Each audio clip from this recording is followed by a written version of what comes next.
These obstruction tactics are carried out in the name of resisting the Trump administration and playing to a radical left-wing base.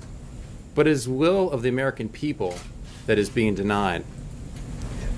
As war rages in the Middle East, the Senate hasn't confirmed many national security appointees. In fact, the President's nominee for Undersecretary of Defense, Elaine McCusker, enjoyed bipartisan support as she advanced through committee, but she's now been waiting since May 23rd for a vote on the Senate floor. The person responsible for ensuring our national security throughout all foreign investments is still waiting an up or down vote. Heath Tarbert was voted out of committee on May 23rd, and for the Committee on Foreign Investment in the United States has now waited for over a month for a confirmation vote. As Americans are anxious to get back to work and get the economy growing again after 8 years of stagnation, the nominee to run the President's Council of Economic Advisors is stuck waiting for approval. Kevin Hassett again received Democrat support and an endorsement letter from 44 bipartisan economists, some of whom even served in the Obama administration. He was approved in committee on June 14th, and again, is still waiting to be confirmed. The list goes on. We currently have 7 deputy secretaries to manage entire federal departments who have been cleared by committee and are waiting for a vote on the Senate floor. Folks, it's July 10th, and we do not have deputy secretaries at the Small Business Administration, the Department of Interior, the Department of Energy, HUD, HHS, OMB, and the Department of Defense. Senate committees have cleared 32 of our nominees who are still waiting for a floor vote. In total, there are 133 nominees waiting for consideration by various committees. While Senator Schumer irresponsibly champions the resist movement, his partisan tactics are harming the country and obstructing the will of the American people. To date, the Senate has confirmed a total of 50 Trump administration nominees. To put that in perspective, the Senate had confirmed 202 officials at this same point in the Obama administration. We think that that is a fair analogy because Republicans now control the Senate, Democrats control the Senate at that point, and the comparison is 50 to 202. By the August recess in 2009, the Senate had confirmed 292 Obama administration nominees by voice vote alone. To date, the Trump administration nominees have received 5 voice vote confirmations. The truth is that Democrats are putting their agenda ahead of the will of the American people. Democrats are keeping key agency nominees from serving their country. And today we're calling on Senator Chuck Schumer to stop blocking the will of the American people for political gain. And we're also calling on you in the media to help shine light to bring this problem to light of day. The Senate will likely devote this entire week to approving just 3 well-qualified nominees. We ask, give these critical nominees an up or down vote so they can get to work. I'm happy to take your questions. Have you talked to the Democrats at all to find out why they're offering such pushback, and have you tried to negotiate with them behind the scenes to try and cure some of the problem, or is it just here that we've heard about it? Yes, we've spoken to them. Yes, we've been trying to work at that. I think that one comment that Democrats are likely to say is that, well, Republicans control the committees, and so they could move forward these committee assignments to the House floor quicker. But as we've already articulated to you, 32 of our nominees are sitting there waiting for floor votes now. The number of voice votes is a small fraction of what was afforded Obama nominees, and we think that there's really no historical precedent for this. Just a quick follow-up then is, what about those Democrats who are also saying this pales in comparison to what Senator McConnell said about the previous administration, that the goal one was to not pass anything that or help the administration out in any way, shape, or form. I think that the record shows that what McConnell did as Senate Republican leader at the time was to confirm Obama's nominees. I think there's a long history of believing the American people elected an administration, the committees determine the qualification, and assuming that those candidates are qualified, they get votes. We're not receiving that courtesy. Mark, Yeah, Peter. Mark, if I can ask you, earlier today, we heard from some top U.S. senators, including Chuck Schumer, Dick Durbin, Patty Murray, and others, that basically said in simple terms they want to advance policies that would help bring stability to health insurance markets and make premiums more affordable for millions of Americans, effectively calling for bipartisanship in the effort to deal with health care right now. Do you think bipartisanship, given the fact you want Democrats to work with Republicans on these nominees, is bipartisanship the way to go to best serve Americans on health care? Look, I think that we believe that bipartisanship is a solution to a lot of our problems. We have not seen bipartisanship. The numbers I'm giving you right now shows that everything they're trying to do is obstruct our agenda. And specific to health care, we've commented several times that we would welcome bipartisan support. There are Democrats who have said to us openly, they say, look, we know Obamacare is failing. We know that insurance markets are collapsing. We know that insurers are leaving them, and the rates have in many cases doubled, in some cases tripled. But we can't be a part of Obamacare repeal because that's viewed as something that was a signature accomplishment of the previous administration. So there may come a time for being able to partner with them, but I don't think that happens until after this repeal. John? So Mark, how confident are you that you'll be able to pass this Republican only? I mean, Democrats, you can't blame them for blocking you on this bill, this health care bill. How confident are you that you'll get it done by August? And if it fails, are you going to bring the Democrats down here to work on more modest fixes to the current law? We're confident that it's going to pass and that we're not going to be in a situation of failure, John. But at the same time, I think that the president recognizes that Republicans have campaigned on repeal and replace since 2010. In all candor, in many ways, he was looking forward to a day he was inaugurated having a bill on his desk to repeal it because it's something the Republicans have said they would be doing, again, since the 2010 election cycle. So we're anxious to get that bill and for the president to sign it. But if he doesn't come here by the end of by August, are you going to bring Democrats down here? Are we going to we still look forward to completing the repeal and replace before August. Mark, Republican voters know that you have a majority in the Senate. You also have a 51 vote threshold.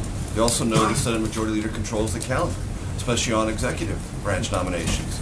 So explain to them why it's only a Democratic obstruction problem.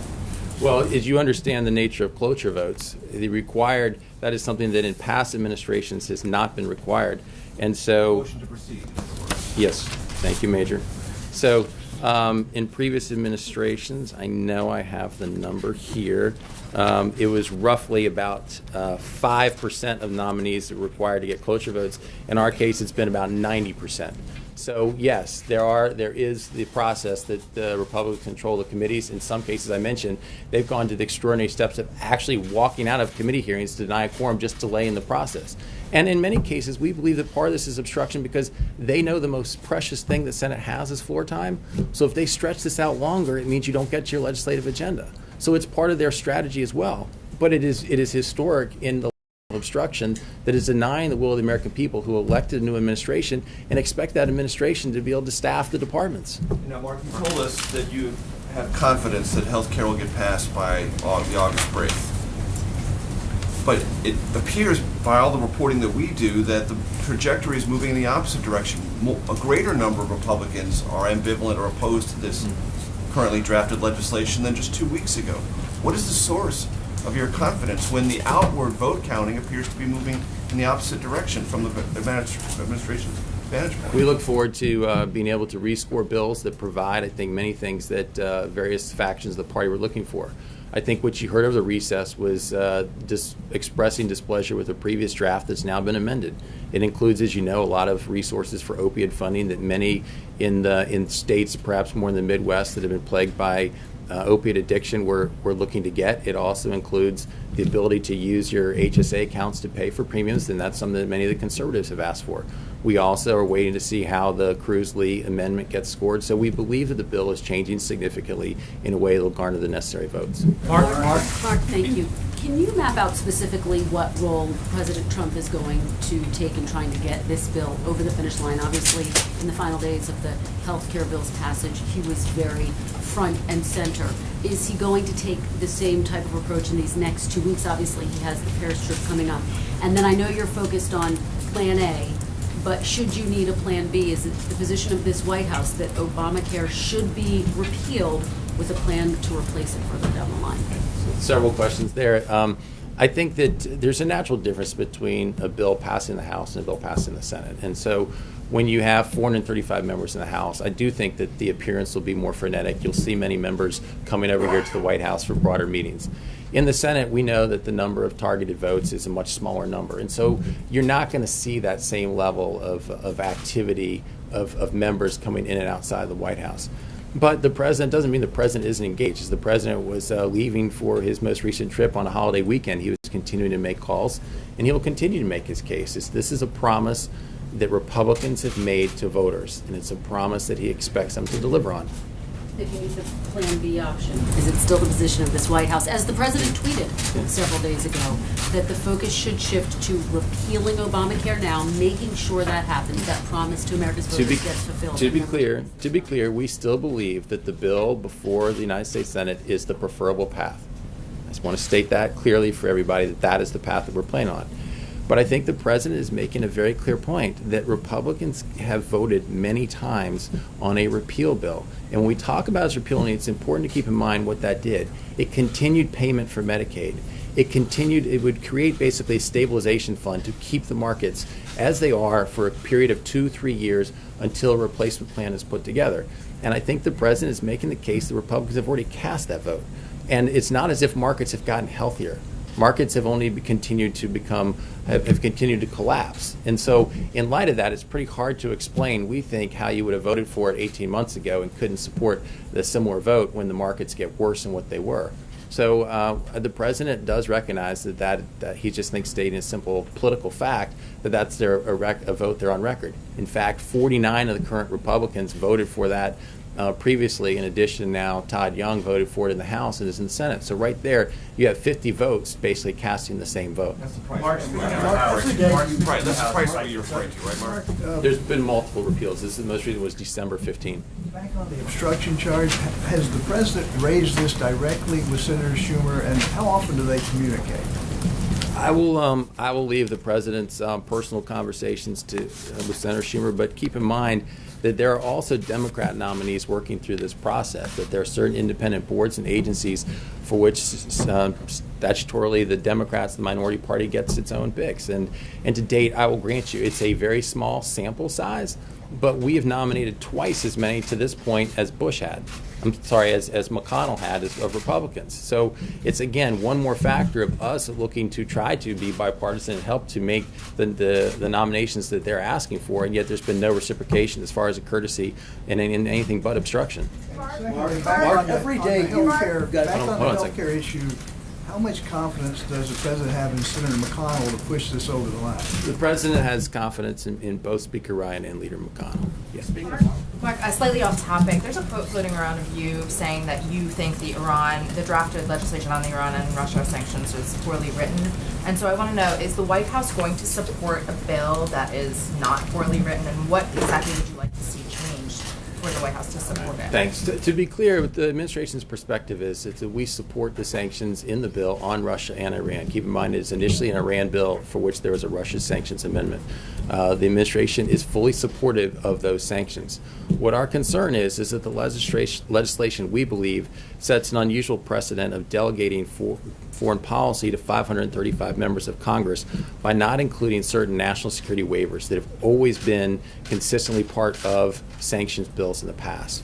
And so by stripping that, what you would in essence do is create, I think, challenge for us diplomatically, and in many cases the ability to react quickly to ongoing circumstances where if a nation is cooperating with you, you can extend waivers, or there's certain examples where there's covert activities in which it's helpful to have that ability.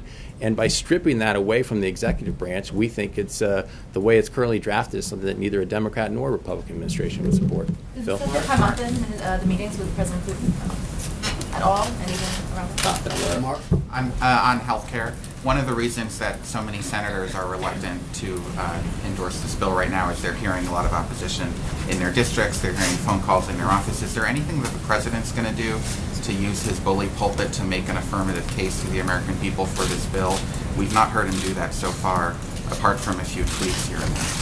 You know, I think the president has made an affirmative case for the bill, but I think your larger point is a fair one, that the left, I think, has been more organized in their messaging on this than collectively Republicans have as far as advocating for the benefits of the bill. And I fully accept that point as sort of a lesson learned moving forward. Well, can the president do what are you anything? gonna do about it? I mean, I think that you will he could do an continue, address to the American people. president, you will, again, I believe the president has remained very active in this debate, and you will see him continue to remain so. And as far as what plans he has for travel that maybe could go to targeted states to make his case, I think we'll wait and see.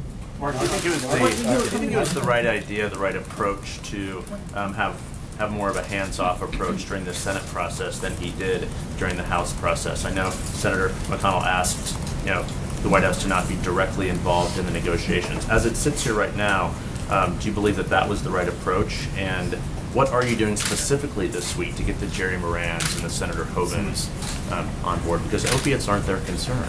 I reject the premise of your question. I believe that the administration has been involved. I think initially after the House bill passed, there needed to be a time of rescoring the bill. And that's what's transpired, in which everyone was a little bit on the sideline.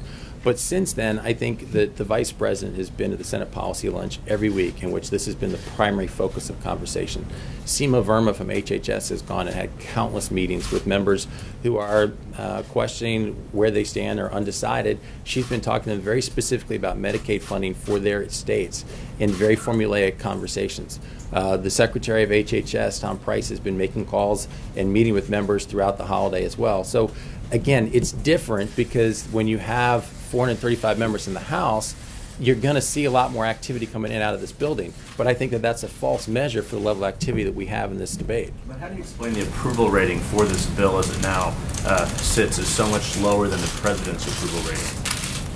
Well, shouldn't it be at least as high in the 30s or 40 or something? Why is it so low? I think back to Phil's question. I think that it's a fair point that the Democrats were more organized in their messaging on the bill than collectively Republicans have been in making a case for the benefits of it. But I also continue to see polling that suggests that the American people do want Obamacare repealed. The number of people who have lost insurance, they know that it's a dramatic problem, and I think that there's more we could be doing on educating the benefits of repealing and replacing it with our plan. Yeah. Thank you. Part of the case you're making for this bill is that the exchanges are collapsing, and day after day, Sarah and Sean stand at that podium and talk about insurance companies.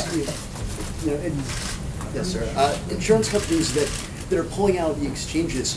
But until that bill passes, Obamacare is the law of the land, and those exchanges are set up by the law. Has the administration made, or is the administration making any effort to keep these insurance companies in the exchanges, or are you guys just letting them pull out? I mean, what sort of effort is there to keep them in? It's a great question. I guess fundamentally, we don't think it's the federal government's job to force an insurer to stay in the exchange. In fact, I think today what you're going to see from a report coming out this afternoon from CMS is that for the 2016 year, 281 insurers were in the private Obamacare exchanges. By 2017, it had fallen to 241, and just now, as they're supposed to submit their bids for next year in 2018, it's down to 141 insurers. Half of the insurers have already fled the markets. I don't think they need much more evidence that this system is failing. Just to be clear, there's been no outreach or effort on the administration's part to attempt to keep any of these companies in the exchanges. We continue to talk to insurers at the HHS and OMB level to continue to talk about here are things that we can do from a regulatory impact to make it easier for you. So yes, that is happening. But again, I think that we fundamentally take a different view of the way the government should work. It's not a heavy-handed enforcement to say you must stay in the insurance, in the exchanges. That's not the way we do it. Previous administration may have. As you're talking about the health care bill changing, is the president listening to the diverse voices, like women's groups, people from Appalachia who didn't like Obamacare but like the benefits of ACA? Is he listening to those diverse voices to be able to change it to benefit all America, or is it just also his base he's focusing more on, or is it all America? No, I think I appreciate the question, but I think the president recognizes he's the president of all the American people, and he wants a health care plan that meets all of their needs. He's not looking to target a plan that just benefits his base, and so I think that there have been many countless listening sessions the president has hosted here in the White House with different groups, some that have been open to the media, some that have not. But he's heard from a wide group of people and believes that this is the best plan forward. You have a tax reform update for us? Tax reform update, we are continuing to have conversations. I'm actually leaving here to head to the Hill momentarily, continuing to have conversations with them on our schedule. We hope to have a plan that we're agreed upon between House, Senate, and the White House. I think we've been very intentional about wanting to be on the same page and not have multiple plans. And so maybe something this week? The schedule, I would doubt it would be this week. I think that hopefully before the August recess is when we have it locked in place, and that we would look to begin the markup process when we return from August recess. Lower the corporate rate, though, to a level that is more competitive internationally. That seemed to be the big focus. Absolutely, we can lower the corporate rate, and absolutely the president's focus 100% on getting growth back in our economy. One thing. Senator Sass had said that if by today the Senate had to make meaningful progress in coming together around a single bill, they should move ahead with repeal, followed by discussing replace afterwards. And the president appeared to endorse that right before last. So to be clear, do you think that they've made enough progress at this point that they don't need to go down that? Look, I think that if that's a deadline that Senator Sass said, you should ask Senator Sass that. I don't think the president set an artificial deadline on that. As we've already discussed in a previous question, I think that he's just pointing out the obvious of where the votes were on the previous repeal vote. Thank you all very much. Nominations. Thank Mark, would it be a mistake for that's the original topic? You'll find an important question. You describe this as a national security threat, the fact that there are 16 nominees on the defense side that have not been confirmed. Given the Democrats' strategy, would it be a mistake if the Senate were to go on recess in August if these nominees are not confirmed? I think that we are looking toward confirmations by the August recess. One of the data points I gave you is a comparison of what Obama had confirmed by August recess, and that's a threshold that we'll look at. And I think that the president has every right to call Congress back if necessary, because I think exercise that authority. Because I think you make a very fair point that I believe that the Democrat obstruction is jeopardizing our national security. Thank you. Thank you. Thanks, Mark.